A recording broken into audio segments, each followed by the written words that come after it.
हाँ तो दोस्तों 2030 आते आते 90% लड़के सरकारी नौकरी की तैयारी नहीं करेंगे, क्योंकि लड़के समझ जाएंगे कि सरकारी नौकरी ही सब कुछ नहीं है। ये तो देखो, सरकारी नौकरी आज के समय में हर लड़का तैयारी कर रहा है, हर लड़का, चाहे उसे कुछ आता या नहीं आता, लेकिन हर लड़का तैयारी कर रहा है। क्यों कर रहा है? क्योंकि एक ट्रेंड है। ये ट्रेंड थोड़े ही दिन चलने वाला है, थोड़े ही समय। क्योंकि सोचो आप कि लड़के पढ़ाई में इतने व्यस्त रहते हैं, मतलब सरकारी नौकरी को इतना सब कुछ मान लिया है कि उनके सर से बाल जाने लगे हैं, और मतलब शरीर में दर्द रहने लगा है। क्या इसलिए सरकारी नौकरी की तैयारी कर रही हैं? मतलब ये सब कुछ गवा कर लड़के समझ जाएंगे कि सर से बाल जा रहे हैं, हाथ में दर्द रहता है, पैरों में दर्द रहता है, मतलब क्योंकि ना तो समय पर खाना खाते हैं, ना समय पर सोते हैं। मतलब 20 साल, 25 साल, 30, 35, 40 साल तक इस जवानी मात्र इस सरकारी नौकरी में खपा रही हैं, सोच रहे हैं कि आगे जीवन अच्छा जिएंगे। सबसे मतलब गोल्ड समय कौन सा होता है? 25, 30, 35, 40 ये होता है। ये मतलब ऐसे इसमें खपा रहे हैं। क्यों खपा रहे हैं? कि क्योंकि आगे का जीवन अच्छा चलेगा। सरकारी नौकरी बहुत कुछ हो सकती है, लेकिन सब कुछ नहीं हो सकती। क्योंकि अगर सरकारी नौकरी सब कुछ होती तो आए दिन हम अखबारों में, टेलीविज़नों में सुनते हैं कि कोई सरकारी कर्मचारी था, उसने आत्महत्या कर ली। चाहे कारण कुछ भी हो, कारण कुछ भी हो सकता है। आत्महत्या करना कोई छोटी बड़ी बात नहीं होती है। आत्महत्या वही व्यक्ति करता है जिसके जीवन में सुकून या खुशी नहीं होती। क्योंकि चाहे वो गृह क्लेश हो, कुछ भी हो, समस्या है या काम का प्रेशर हो, ऐसा मत मानना कि सरकारी नौकरी में मौज है, सुकून है।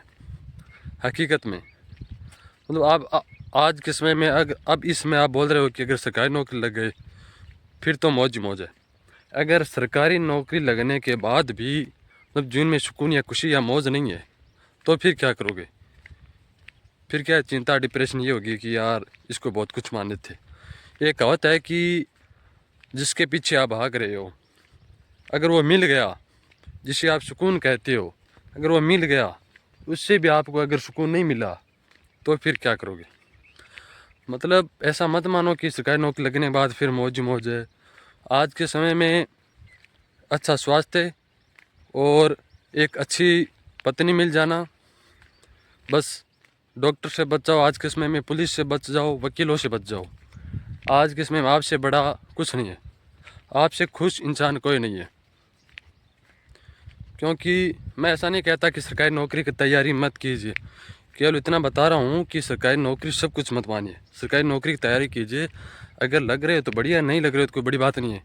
क्योंकि आपने केवल क्योंकि आपने केवल सरकारी नौकरी की तैयारी की, अगर नहीं लगे तो कोई बड़ी बात नहीं है। सभी सरकारी नौकरी की कोई ज़रूरी थोड़ी ना है। बस तैयार कीजिए, लग रहे हो तो देखो पैसा बहुत है, पैसे की जो प्रॉब्लम है वो दूर हो जाएगी। सरकारी नौकरी में पैसा बहुत है, मतलब काम भी मात्र 6 घंटा 5 घंटा करना होता है। लेकिन ऐसा मत मानना कि जीवन में सुकून और खुशी नौकरी लगने के बाद मौज है। नो नो, गलती मत करने देना, कभी गलती मत करना कि सरकारी नौकरी लगने के बाद मौज ही मौज है, सुकून है। पैसा बहुत है, काम कुछ नहीं है। देखो, मैं तो यही कह रहा हूँ कि एक अच्छी पत्नी मिल जाना, एक अच्छा स्वस्थ शरीर, डॉक्टर से, पुलिस से, वकीलों से बच जाना, वो जीवन में सातों सुख है उसके।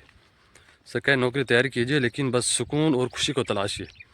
आप ऐसा मत कहो कि सरकारी नौकरी लगने के बाद ही सुकून और खुशी मिलेगी। नहीं, बहुत सारे कर्मचारी कर रहे हैं आत्महत्या हकीकत में, और बहुत सारे सरकारी नौकरी लगने के बाद छोड़ भी रहे हैं। सभी नहीं छोड़ रहे हैं, सभी नहीं मर रहे हैं। लेकिन अगर पढ़ा लिखा हो या इतना पढ़ा लिखा व्यक्ति अगर कोई आत्महत्या कर लेता है, तो इसका मतलब सब कुछ नहीं हो सकती, बहुत कुछ हो सकती है। पैसा है, लेकिन सुकून और खुशी अंदर पैदा की जाती है। देखो, मतलब आप 45 साल की उम्र में अगर तैयारी कर रहे हैं, मतलब सर से बाल गए, इसका मतलब स्वास्थ्य। मैं ऐसा नहीं करता कि जो सरकारी नौकरी तैयार नहीं करते उसके सर से बाल नहीं जाते, लेकिन फिर भी अपने स्वास्थ्य का ध्यान रखिए, अपने परिवार के साथ रहिए। आज के समय में तो सोशल मीडिया का ज़माना है, आप उस पर भी कुछ अपने जो आप में योग्यताएं वो अपनी योग्यताएं वो प्रदर्शित कर सकते हैं। कुछ भी योग्यताएं हो सकती है आप में, योग्यताएं आप सोशल मीडिया पर डालिए, यूट्यूब पर डालिए, आप सक्सेस हो सकते हैं। धन्यवाद।